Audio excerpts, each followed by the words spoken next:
আসসালামু আলাইকুম ওয়া রাহমাতুল্লাহ। কি অবস্থা সবার, কেমন আছেন সবাই?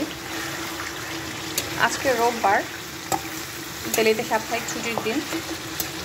আর আজকে আমার রোববারের আয়োজন গরম গরম গরুর মাংস ভুনা। মাংসটা এখন কেবল কষানো হচ্ছে,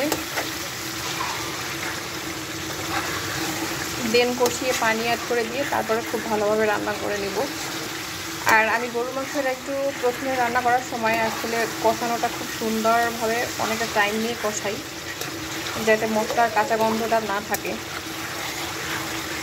আর আজকে আমি অবশ্য রান্নায় সবগুলো মশলাই ব্যবহার করেছি, কাটা মশলা। আসলে পেঁয়াজ কাটা, রসুন কাটা সবগুলোই কাটা মশলা ব্যবহার করে আজকে গরু মাংসটা রান্না করতেছি।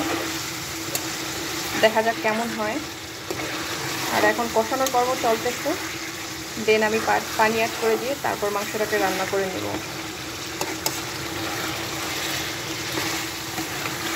তো সবার কী অবস্থা অবশ্যই কমেন্ট সেকশনে জানাবেন। সবাই ভালো থাকবেন, সুস্থ থাকবেন, আর অবশ্যই সবাই সবার পাশে থাকবেন। ভিডিওটা দেখার জন্য ধন্যবাদ সবাইকে। আজকে এই পর্যন্তই। আল্লাহ হাফেজ।